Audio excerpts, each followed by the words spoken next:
তো ফাইনালি এবার ভারতও নিজের কোয়ান্টাম কম্পিউটারকে বানিয়ে ফেলেছে। আর এটা কোনো ছোটখাটো প্রজেক্ট নয়, এটা সেই প্রযুক্তি যেটা সবসময় সায়েন্স ফিকশন বলেই মনে হতো। বন্ধুরা, নামটা মনে রাখবেন, কিউপাই এআই ইন্ডাস। এই নামটাই হয়তো আগামী কয়েক বছরের মধ্যে পুরো দুনিয়া কাঁপাবে। এটা ভারতের মাটিতে তৈরি হওয়া একটি কোয়ান্টাম কম্পিউটার, যেটা শুধু দেশের নয়, বিশ্বের দ্রুততম ও সবথেকে শক্তিশালী কোয়ান্টাম কম্পিউটারের মধ্যে অন্যতম। এখন প্রশ্ন হচ্ছে, এই কিউপাই এআই ইন্ডাস বানালো কে? আর আপনি জানলে অবাক হবেন যে এটি কোনো সরকারি সংস্থা নয় বা কোনো বড় জায়ান্ট কর্পোরেট সেক্টর যেমন টাটা, বিড়লা বা রিলায়েন্সের মতো কোম্পানিও বানায়নি। বরং এর জন্মদাতা হলো একটি ছোট্ট স্টার্টআপ যার নাম কিউপাই এআই। এটাই তাদের প্রথম সংস্করণ, আর তারা এখানেই থামছে না। সামনে আরও শক্তিশালী ভার্সন আসছে, যার ইঙ্গিতও আমরা এই ভিডিওতেই দেব। ভাবুন তো, মাত্র কয়েক বছর আগেও আমরা কি বলতাম যখন বলা হতো যে এই প্রযুক্তি কোথা থেকে এলো? উত্তর হতো যে আমেরিকা বা চায়না। আর সব থেকে আধুনিক কম্পিউটার কে বানায়? তার উত্তরও ছিল আমেরিকা। আমরা জানতাম, বুঝতাম যে ভারতও অনেক কিছু করছে, কিন্তু কোথাও একটা হতাশা, একটা অপূর্ণতা থেকে যেত। আমরা গলা তুলে বলতে পারতাম না যে এই আবিষ্কার আমাদের। কিন্তু এখন সময় বদলেছে। এখন আপনার ছেলে মেয়ে কিংবা ভবিষ্যৎ প্রজন্মকে গর্ব করে বলা যাবে যে হ্যাঁ, এই টেকনোলজি ভারতেই তৈরি হয়েছে। এখন প্রশ্ন হচ্ছে যে এই কিউপাই এআই ইন্ডাস এতটা স্পেশাল কেন? দেখুন, কিউপাই ইন্ডাস হচ্ছে এমন একটি কোয়ান্টাম কম্পিউটার যেটা ওষুধ আবিষ্কারের সময় কমিয়ে দিতে পারে কয়েক বছর থেকে মাত্র কয়েক মাসে। এমনকি ক্যান্সার ও এইডসের মতো দুরারোগ্য রোধের প্রতিকার খুঁজে পেতেও সহায়তা করতে পারে। এমনকি কোয়ান্টাম এনক্রিপশনের মাধ্যমে সাইবার নিরাপত্তায় বিপ্লব ঘটাতে পারে। এই টেকনোলজি শুধু সফটওয়্যারের জগতে নয়, গোটা স্বাস্থ্য, ডিফেন্স এবং আর্টিফিশিয়াল ইন্টেলিজেন্স সবকিছুতেই বিপুল পরিবর্তন আনবে। এই কিউপাই ইন্ডাস কেবল শুরু। এই কোম্পানি ঘোষণা দিয়েছে যে ভবিষ্যতে তারা আরও উন্নত কোয়ান্টাম কম্পিউটার বানাবে, যেগুলি হবে আগের থেকে আরও দ্রুত এবং আরও শক্তিশালী এবং আরও বেশি সক্ষম। চলুন ভিডিওটির আরও গভীরে ঢোকা যাক, কিন্তু তার আগে চলুন একটু বুঝে নিই যে এই কোয়ান্টাম এআই আদৌ করেটা কি, আর কেন এটাকে বলা হচ্ছে ভারতের ভবিষ্যৎ বদলে দেওয়ার মতো একটি টেকনোলজি। কারণ এর ব্যবহারটাই অন্যরকম, অনেক রকম বিপ্লব আনতে সক্ষম। চলুন কিছু উদাহরণ দিই। ধরুন নতুন কিছু ওষুধ তৈরি করতে হবে, এখানেই এই কোয়ান্টাম কম্পিউটার তার আসল কাজ দেখাতে পারে।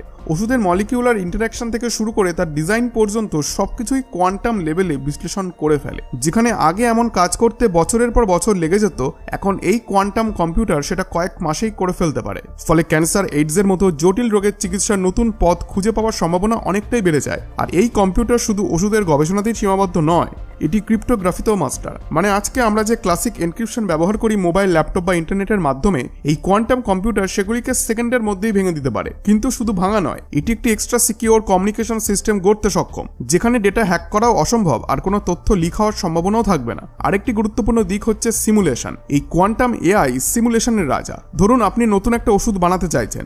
সাধারণত বিভিন্ন রাসায়নিক মিশিয়ে হাতে কলমে পরীক্ষা করতে হয়, আর সেটাই অনেকটা সময় লেগে যায়। কিন্তু কোয়ান্টাম কম্পিউটার এই পুরো প্রক্রিয়াটি নিজের ভেতরে ভার্চুয়ালি সিমুলেট করে। কোন কম্পাউন্ড কাজ করছে আর কোনটা নয়, কি কম্পাউন্ড মেশাতে হবে আবার কোনটা বাদ দিতে হবে, সব সিদ্ধান্ত সে নিজেই নেয়। অর্থাৎ যা মানুষের হাতে করলে বছর লেগে যেত, এটা কয়েক দিনের মধ্যেই সে করে ফেলে। তবে শুধু ওষুধ নয়, এটি একটি এমন ধরনের মেটাল ডিজাইন করতেও পারবে যেগুলি চরম তাপমাত্রা সহ্য করতে পারে কিংবা অত্যন্ত মজবুত হবে। যেমন ভবিষ্যতে স্পেস মিশন, ডিফেন্স কিংবা ইন্ডাস্ট্রিয়াল যন্ত্রপাতিতে এই ধরনের মেটালের ব্যবহার ব্যাপকভাবে বাড়বে। এই এআই শুধু স্মার্ট নয়, এটি একটি বিপ্লব ঘটাতে চলেছে। তবে এখানেই শেষ নয়। এই কোয়ান্টাম এআই এমন একটি জিনিস আনতে চলেছে যা মানুষের জন্য বাস্তবিক উপকারে আসবে, আর সেটা হলো ক্লাইমেট মডেলিং। অর্থাৎ এটি মৌসুম বিজ্ঞানীকে একেবারে নতুন উচ্চতায় নিয়ে যেতে পারে। কেমন আবহাওয়া আসতে চলেছে আগামী দিনে, সেটা অত্যন্ত নিখুঁতভাবে আগাম বলে দিতে পারবে এই কিউপাই এআই সিস্টেম। আর এটা তো কেবল একটি শুরু। এমন শত শত হাজার হাজার জটিল কাজ আছে যা আজকে সুপার কম্পিউটারও করতে পারে না। সেই সব কাজও এই কোয়ান্টাম কম্পিউটার এক মুহূর্তের মধ্যেই করে ফেলতে পারে। এখনকার বিজ্ঞান একটা জায়গায় এসে যেন আটকে গেছে। গত 10 থেকে 15 বছর ধরে আমরা নতুন কিছু আবিষ্কার করা বন্ধই করে দিয়েছি। আগে যা আবিষ্কৃত হয়েছিল তার শুধু আপডেট ভার্সনই বের করা হচ্ছে। আপনি মোবাইলের ক্ষেত্রেই দেখুন, আজকের দিনে মোবাইল ইন্ডাস্ট্রিতে আপনি খুব একটা রেভলিউশনারি জিনিস দেখতে পাচ্ছেন না, শুধুমাত্র ফোল্ডিং ফোন ছাড়া। কিন্তু এই কোয়ান্টাম এআই আবার সেই আবিষ্কারের জোয়ার ফিরিয়ে আনবে। মানুষ আবার নতুন নতুন জিনিস তৈরি করতে পারবে, আর আমাদের সিভিলাইজেশন এক ধাপ এগিয়ে যাবে, অর্থাৎ নেক্সট জেনারেশনের দিকে তা এগিয়ে যাবে। আর সব থেকে গর্বের কথা যে এই সমস্ত নতুন আবিষ্কারের মঞ্চে ভারত এবার চীন বা আমেরিকার পাশে দাঁড়াতে পারবে, একসঙ্গে কাঁধে কাঁধ মিলিয়ে। এই মুহূর্তে গোটা পৃথিবীতে হাতে গোনা কিছু দেশের কাছেই কোয়ান্টাম কম্পিউটার রয়েছে, যেমন আমেরিকা, চীন এবং এখন ভারত। তবে এই সব দেশের কোয়ান্টাম প্রযুক্তিও এখনও ডেভেলপিং স্টেজে।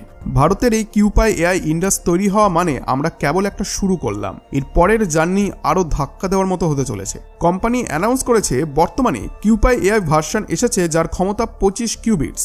আর 2026 সালে আসবে কাবেরী, যার ক্ষমতা হবে প্রায় 2.5 গুণ বেশি। 2027 সালের মধ্যেই আবার চলে আসবে গঙ্গা, যার ক্ষমতা হবে কম করে হলেও 5 গুণ বেশি, অর্থাৎ 128 কিউবিটস। আর সবশেষে 2028-এ আসবে তার সর্বোচ্চ ভার্সন এভারেস্ট, যার মধ্যে থাকবে 1000 কিউবিটসের শক্তি।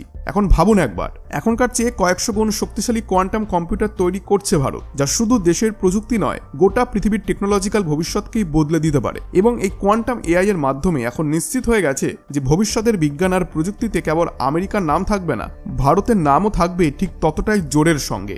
যে ভারতকে এতদিন ক্যাচ আপ নেশন বলা হতো, আজ সেই ভারত লিড করতে শুরু করেছে। এবার আমরা শুধু জিজ্ঞাসা করব না যে এই টেকনোলজি কোথায় তৈরি হলো, বরং আমরা গর্বের সাথে বলতে পারবো যে হ্যাঁ, এটা ভারতেই তৈরি হয়েছে। এটা শুধুই কোনো স্টার্ট আপের সাফল্য নয়, এটা হলো নতুন ভারতের, আত্মনির্ভর ভারতের এবং প্রযুক্তি নির্ভর ভবিষ্যতের আগমনী সুর। তো বন্ধুরা, আশা করছি আজকের এই ভিডিওটি আপনাদের ভালো লেগেছে। ভিডিওটি ভালো লেগে থাকলে ভিডিওটিতে অবশ্যই একটি লাইক এবং চ্যানেলটিকে এখনই সাবস্ক্রাইব করে দিন। ধন্যবাদ।